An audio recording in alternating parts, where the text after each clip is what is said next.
Merci. Je le disais avant donc d'aller à la couleur du temps, la météo, et puis le journal présenté par Mambo Eva Michel, que nous aurions aujourd'hui un témoignage d'un de nos compatriotes qui a tenté l'aventure donc de la migration clandestine et qui est de retour au pays depuis, ça fait 3 mois maintenant qu'il est qu'il est revenu à la base chez lui à la maison. Nous allons donc en parler de son périple, de tout ce qui s'est passé. Évidemment, cela ne peut se faire sans la présence de M. Abderrahmane Cissé. Vous êtes chargé de communication et point focal de la Convention de la société civile ivoirienne. Merci d'être là encore une fois sur ce plateau. Merci beaucoup, madame. Et je vous présente, vous vous connaissez déjà, je suppose? Oui, bien sûr. Vous vous connaissez? Oui. Vous êtes connu où? Déjà, on s'est entretenu dans son bureau. Ok, d'accord. Ouais. Et ça va bien, vous allez bien? Vous Oui, êtes Monsieur Diarra Boubacar. Oui, c'est moi, M. Diarra Boubacar. Et en 2006, vous êtes parti de la Côte d'Ivoire. Oui, j'étais au Maroc. Voilà, vous êtes arrivé au Maroc dans les bonnes conditions, Oui. avec un visa, machin et tout. Et puis la situation financière n'étant pas ce que vous estimiez, vous avez décidé d'aller de l'autre côté, en prenant le chemin que les migrants prennent. Alors racontez-nous cette aventure. On laissera l'étape du Maroc, puisque là-bas on est rentré de façon légale.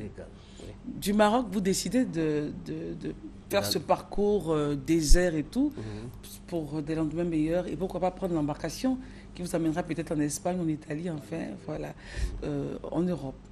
Vous quittez le Maroc et vous arrivez à Tripoli. En Libye. Voilà. Et qu'est-ce qui se passe là-bas? Alors, quand je suis arrivé, c'est en 2010, je suis arrivé en Libye. Alors, moi aussi, j'avais l'intention de m'embarquer pour aller en Italie. Et on rappelle que vous avez quitté la Côte d'Ivoire depuis 2006. Depuis 2006. Et que vous êtes rentré il n'y a que 3 mois. Oui. Alors, en fait, un jour, je suis allé pour visiter la mer où on embarque. Alors, j'ai vu les vagues. La mer était trop agitée. Alors, je me suis dit que ce voyage-là, je ne vais pas le faire.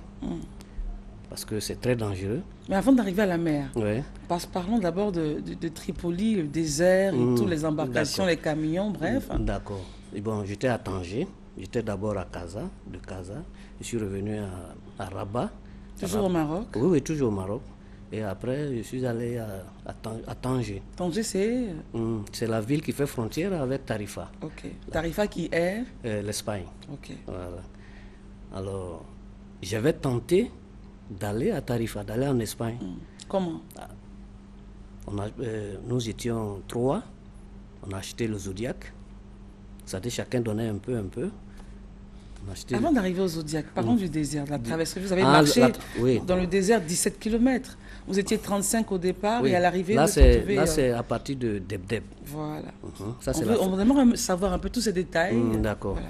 Bon, j'ai quitté Tanger pour Oujda. Oujda, qui est la frontière entre l'Algérie et le Maroc. Voilà. De Oujda, on a marché à pied une vingtaine de kilomètres pour atteindre Magania. Ça, c'est la première ville algérienne. D'accord. Là, c'est dans le désert ou C'est le désert.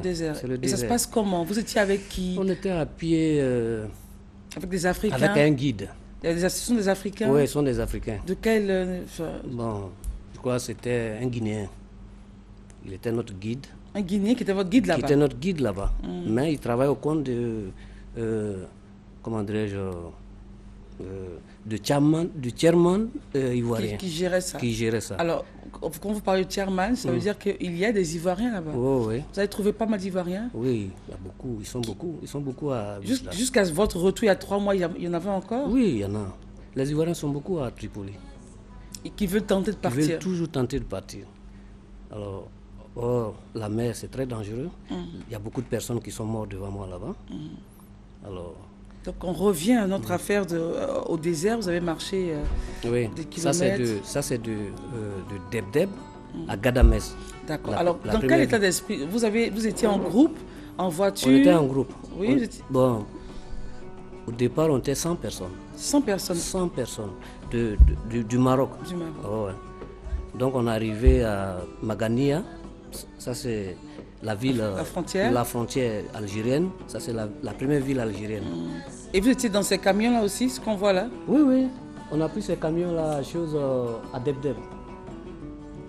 Ces 100 personnes-là sont montées sur le camion? Non, les 100 personnes n'ont pas pu atteindre Ghadamès. Pourquoi?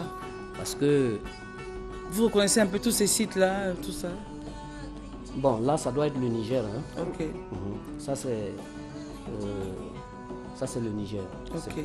Ces bidons d'eau aussi, ça vous parle, je veux dire? Oui, les bidons d'eau, ça, c'est tous les candidats, comment dirais-je, au départ sur la Libye. Tout le monde est en possession de ça. Parce que dans le désert, il n'y a pas de l'eau. C'est clair. Voilà. Alors, ce sont ces bidons-là. On paye les bidons en plus. Ces bidons sont payés. Et ces ghettos-là? Bon, ces ghettos, ça, c'est le transit.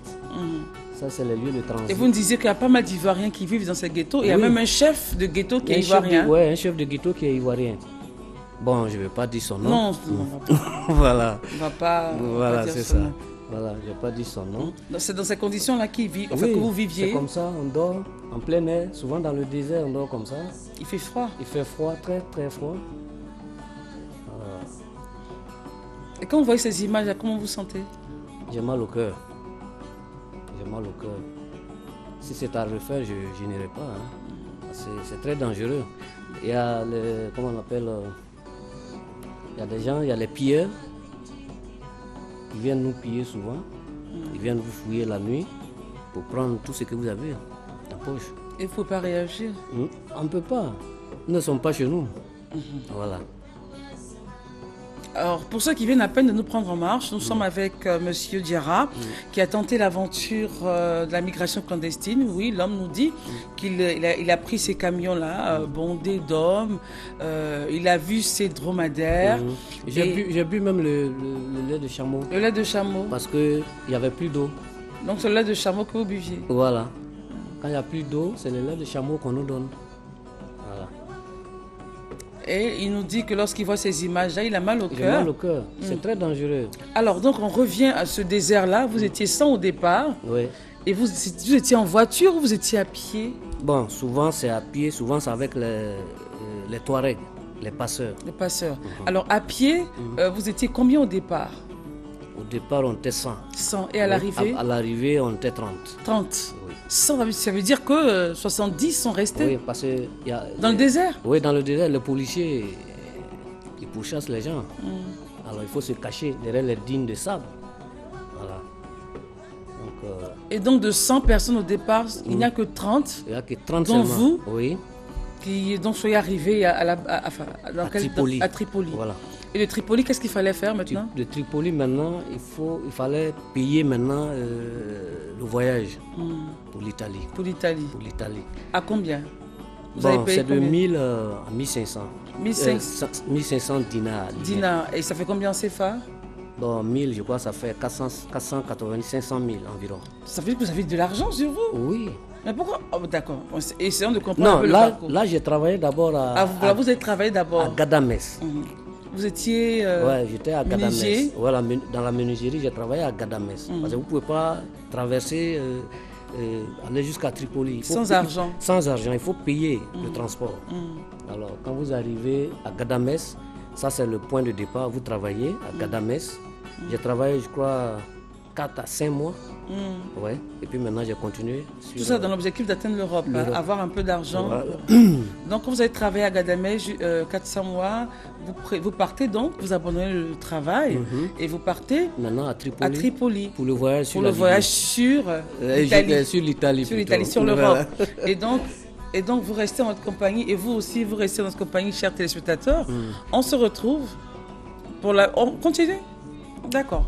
Alors, donc, vous arrivez à Tripoli, il faut payer 450 000 CFA, 1500 machin dinars, c'est ça? Oui. D'accord. Et vous arrivez, quelles sont les nationalités aussi qui voudraient, elles aussi, partir? Il y a les Sénégalais, les Gambiens, les Maliens, même des Burkinabés, ils sont dedans. Des Ivoiriens aussi? Des Ivoiriens, beaucoup. C'est-à-dire, après les Maliens, les Sénégalais, les Gambiens, viennent les Ivoiriens. En troisième position? En troisième position, oui. D'accord. Et quand vous rencontrez entre vous, qu'est-ce que vous dites? Bon, c'est le quotidien. Chacun veut avoir une vie meilleure. L'Occident, on nous dit que bon, l'Italie, c'est le meilleur endroit. Hein? Donc tout le monde veut partir. Et tout le monde aussi attend la pub. Il est l'heure. On se retrouve dans quelques instants.